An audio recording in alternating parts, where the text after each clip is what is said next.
Okay, Face of Coffee County here with Chad at Boll Weevil Soap Company. Got a few questions for him today. And if you've got a couple minutes here, what inspired you or led you to your current career as a business entrepreneur?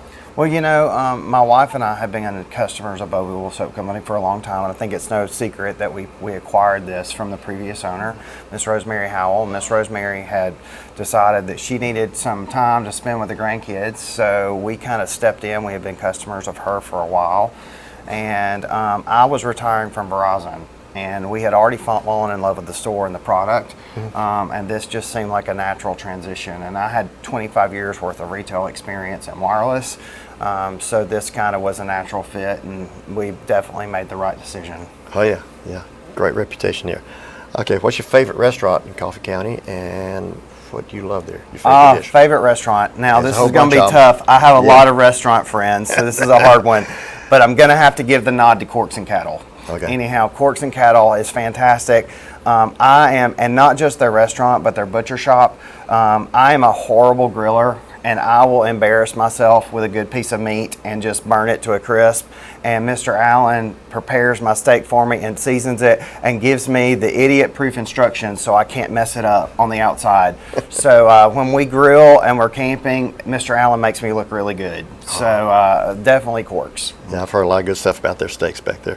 How long have you lived and worked here in Coffee County? I know you said Verizon for a while. So we've lived in Coffee County for right about 10 years now, and we were previously lived in Ozark. We did, the Verizon likes to transfer people about like the Army, I think. And so they had us in Louisiana for a brief stint, and that kind of gave us the opportunity to jump from Dale County to Coffee County. But we absolutely love it here. This has been the decision to land here has been a great one. Great. Who's the most interesting person you've met in Coffee County? The most interesting person you've met in Coffee County? I don't know that I can narrow it down to one. I would tell you that our daily tourists are probably the most interesting person in Coffee County. And when I moved here, I would have never realized how many tourists we have in this city. But we literally, ask any shop owner on Main Street, we have people here from every state in the union every single week. And they've always got great stories as to what brings them here. Obviously, a lot of them are Fort Rucker, but a lot of them are other things. We're about to go into spring break traffic, and we're going to get all that traffic coming down. And they always have a great story. And so I think our tourists would have to be my pick. Yeah, we just came from Coffee Corner, and they had some tourists from out west, I believe it was. Yep. Yeah, they were in there talking. And Matt gave them the history of the Boll Weevil. There you go. Okay. We tell that story a lot. Oh, yeah. Just have it tattooed on your arm. That's right. Okay, if you could travel anywhere in the world, where would it be, and why would you go there? Well, I'll tell you, I would probably go out west. I want to go out west later. We own a motorhome, and we'd like to travel out there. But that's probably going to have to be post-retirement, because the travel time to get out there and then enjoy it and come back, and obviously operating a small business. Also on my retirement bucket list is the Macy's Thanksgiving Day Parade, because we're in retail, and it's a little bit of a big day the day after Thanksgiving, which means that we are never leaving for Thanksgiving ever. So one day we're going to be in a position to be able to retire and go do that. Maybe we'll pass the Boll Weevil torch at that point, and then get to go out there. But either out west and the Macy's Thanksgiving Day Parade, those are my top two. Okay. Choosing any person, past or present, non-relative, who would you like to go to eat lunch with, and where would y'all go? Well, I'm going to use a shameless Coffee County plug here. Anyhow, and I would not have given this answer a long time ago, but after being in Coffee County and seeing the history of the monument and the significance, and then also a lot of the history that came through during the centennial, I think I would love to talk to George Washington Carver, because his process through developing Coffee County into what it is today, which is critical to our business. That whole, the monument, the peanut, the whole story really drives that part of a lot of that tourist traffic that helps me to eat. I think he would probably have a unique perspective on it, and I would love to know his commentary on how we tell that story we talk about all the time. Yeah. Okay. What's your favorite thing about Coffee County? It's got to be the people.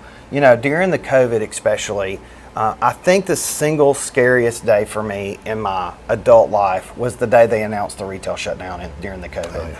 And we were absolutely petrified. And probably the hardest thing I ever had to do was to call my staff and say, don't come in tomorrow.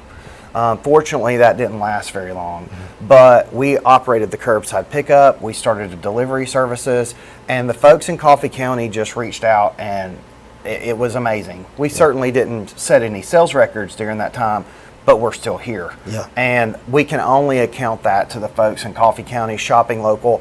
I have lived in other cities, and I will tell you that, not to name out any of our fellow cities in the Wiregrass, but there's cities in the Wiregrass that thinks it's better product if you drive to Dothan to get it. And in Coffee County, especially Enterprise, folks will almost do without it before they drive somewhere else to go get it. Oh, yeah. And that's unique to this city, and it's something our city should be proud of. Where do you see yourself in 5 to 10 years? Well, I tell you, I hope that I'm selling a whole lot more soap. Anyhow, but honestly, I hope that in doing that, that allows me to continue to do what I do. I used to manage 55 Verizon stores, and that meant that all I got to deal with was lawyers and attorneys and all those kind of things. And to be able to get up every morning and just talk to customers is so refreshing. And they say that it's not work if you enjoy what you're doing. Oh, yeah. Well, we thoroughly enjoy what we do every day. We love getting to meet the people. We love getting to meet the young guys and their families that come in here from Fort Rucker, and the tourists. And there's never a dull moment. And if you've hung out on Main Street lately, there's definitely never a dull moment. But that would be. I would like to be here, but with the company a little bigger than it is today. Okay. What's something interesting about you that nobody knows? Well, I don't know if it would be nobody, but I'd say most people. But I was Big Al for Alabama when I was in college, from '93 to '97. I was the same last 4 years as Gene Stallings. So I graduated on full scholarship at Alabama for being the mascot, which probably took away a little bit from my study habits, but we had a great time doing it, and that's an experience I will never forget. You know Barry Mask? I don't know Barry, but we have a ton of the older guys that I know that come in, and we actually supported Annie's Outreach a couple of years ago and had one of the guys come in that was currently Big Al, and they took pictures to raise money for Annie's. And it was the year after Bama was not going to the national championship that year. And they had the 3 years prior. And this kid was so upset that he didn't get to go to the national championship 4 years in a row. And I said, son, they have sent you to the wrong alumni to complain, because I got 3 years of probation and an Outback Bowl.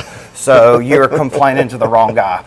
But that's something probably most people here don't know about me. Yeah. Just for the people that don't know Barry Mask, he was the first Albie for Auburn, and from my understanding, he was the first Big Al for Alabama, because they had just created the character. Yeah, Alabama always copying Auburn. Just there saying. you go. Just saying. There you go. Okay. To wrap it up, let's give you a quick plug for your store. Tell us a little bit about it. Well, what it's you do, Boll what's Weevil your Soap hours, Company. where you are. We're downtown, right down from the Boll Weevil Monument. Right down there. BWSoap.com if you're not local. If you are, come see us on Main Street. We're open from 10 to 6 Monday through Saturday, unless you're a web shopper, and then we're open 24/7. And come see us. We do still hand make every bit of it. People still don't realize that we have 3 commercial kitchens here, and it's all produced right here on Main Street, nowhere else. It's not brought in anywhere. So we make it all ourselves. And the girls are back there hard at work making it right now, and we're getting ready to roll out that spring product. So Slave driver. that's right. All right. Thank you, Chad. All right. Thank you for it today for Face of Coffee County. That's a wrap.